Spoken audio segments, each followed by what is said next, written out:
So, dito tayo sa Tuguferi. Tuguferi Travel. So, basahin ninyo ang notes.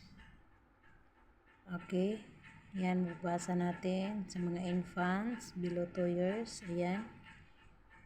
So, charge natin is 500. Mababasa nyo yan. Basahin lang ninyo. So, dito tayo.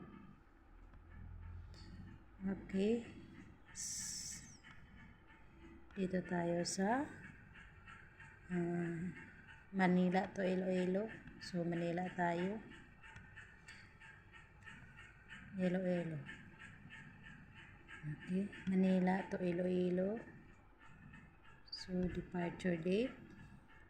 June 27 available. Till. Tingnan natin kung saan umabot ang slot nila. So, October, November. So, November 30. So, dami makapilian ninyo. So, dito tayo sa pang-last. November 30. Search natin. So, passenger isa. Ilagay na lang natin dalawa. Adult lahat. Okay.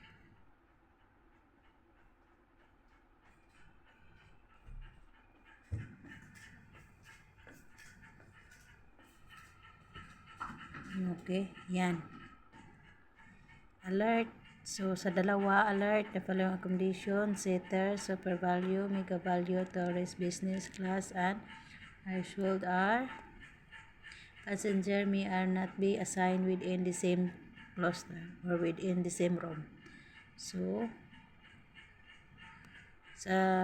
kung gusto nyo na dito kayo sa state, suite room, business max 3 passenger allowed per room.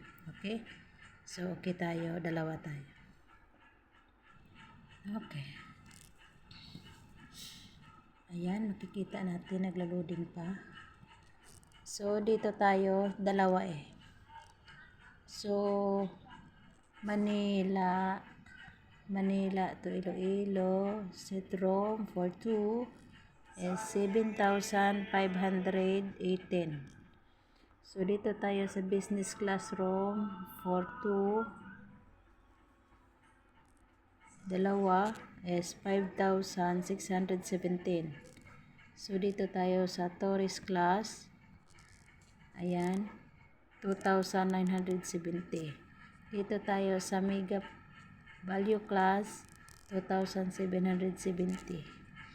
Dito tayo sa business class for 6. 5,290. Ayan.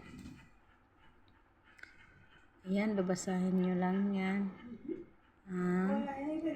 List of value ID. Yan. Pwede yan. Driver passport. Sige. Ayan. So,